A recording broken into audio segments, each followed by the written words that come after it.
Welcome to your deep dive on The Lean Startup by Ries. We've got excerpts from the book itself, some seriously impressive endorsements, and even your notes about that big innovation presentation coming up. You weren't kidding when you said you wanted to get up to speed on all things lean. And you've chosen the perfect launchpad. The Lean Startup is practically required reading these days in the business world. But don't worry, we're not going to get bogged down in every detail. We're here to unearth those real gems, those aha moments that make this book so impactful.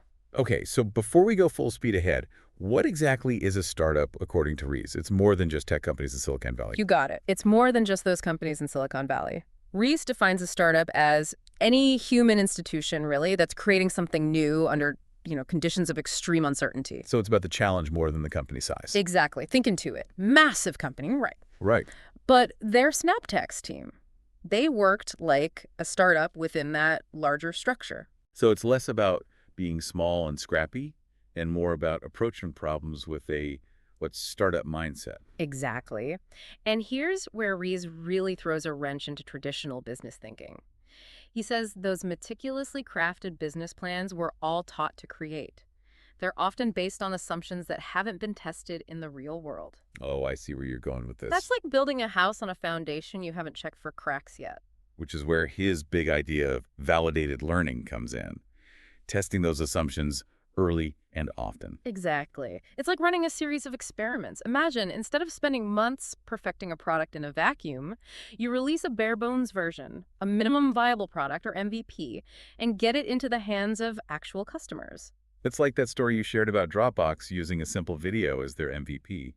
It wasn't even the actual product yet. Right. And it took off because it brilliantly demonstrated that value proposition. Simple, easy file sharing. That's what an MVP is all about.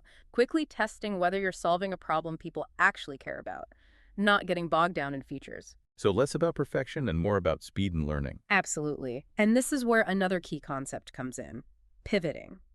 Ries talks about this company, Vodison. They went through multiple pivots, and each time they got faster because they were using data from their experiments to steer the ship, not just their gut feeling. Okay, so pivoting isn't failure, it's course correction based on real-world feedback. Exactly. And it's about building an adaptive organization, a company structure that can shift gears quickly. Ries uses examples from Toyota's production system, which prioritizes small batches and constant improvement. They don't wait for things to be perfect, they embrace iteration. This is reminding me of those notes you pulled about Toyota's chief engineer driving across North America to understand minivan customers before designing the Sienna. Talk about dedication. But how does a company actually build that kind of adaptive, responsive culture? That's where things get really interesting, and where Ries dives into the how-to of building a lean startup. It's about more than just slogans. It's about shifting your entire approach to problem-solving and decision-making. This is already giving me a lot to think about, especially for that upcoming presentation on innovation. And we've only just scratched the surface. Let's delve into some more concrete examples and really unpack how these concepts can be applied in a practical way. I'm ready. Let's dive deeper. Okay, so we're talking about building an adaptive organization, one that embraces change and uses data to drive decisions. This all sounds great in theory, but how do you actually put it into practice? Especially when there's pressure to deliver results like now. That's where Rise introduces this whole idea of innovation accounting. It's about shifting away from those traditional business metrics, like revenue and market share, Right. and focusing on something he calls learning metrics. Learning metrics. Mhm. So instead of just looking at the bottom line, you're measuring how much you're actually learning along the way. Exactly. Are your experiments validating your assumptions or proving them wrong? What insights are you gaining from each iteration?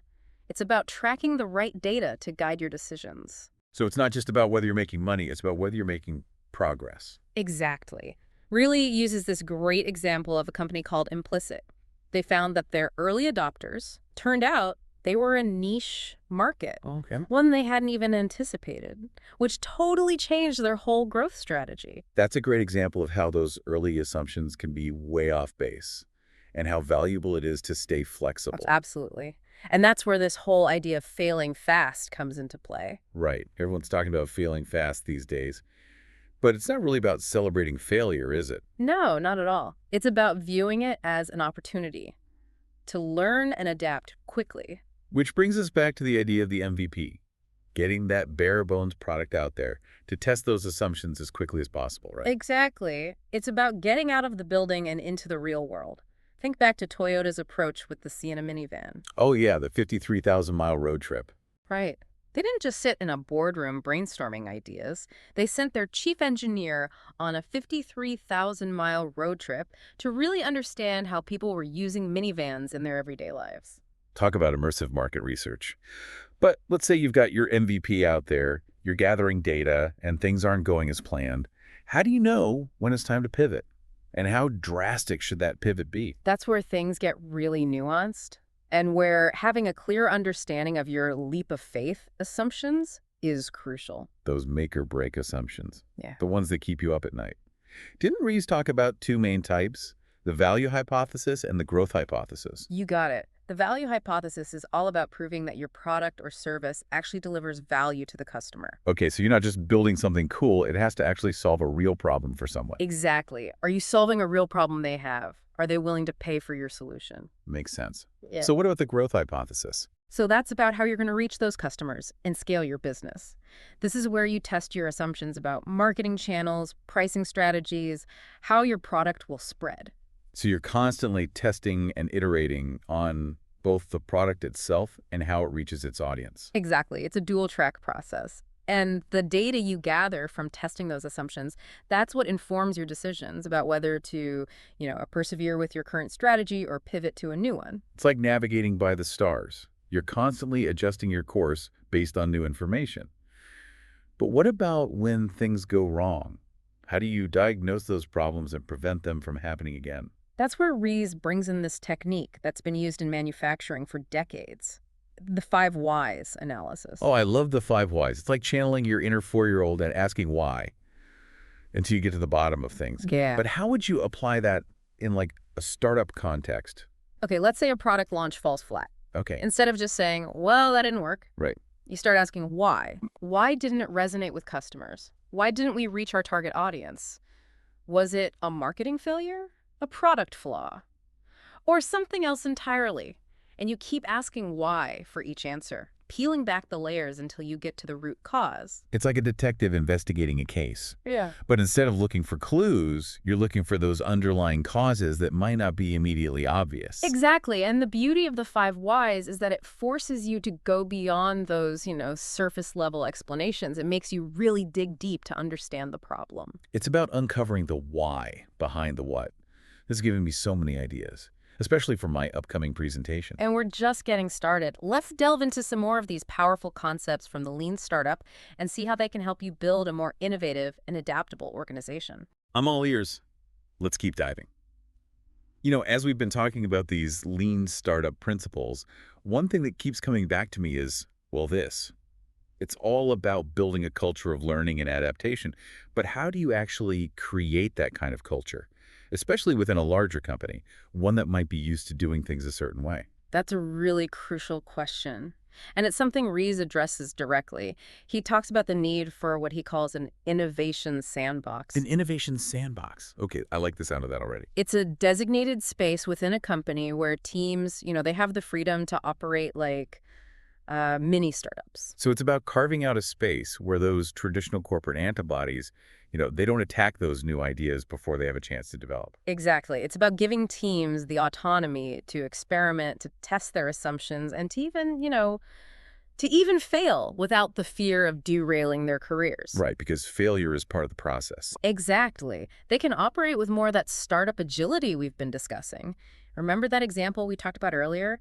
With Intuit creating a separate team to develop that SnapTax app? Yeah, that was a good one. That's a great example of a really successful innovation sandbox in action. It makes you wonder what other innovations are being stifled by corporate bureaucracy, doesn't it? Doesn't it? It really does. And that's why this concept of the innovation sandbox is so powerful. It's about creating a space where those new ideas can flourish.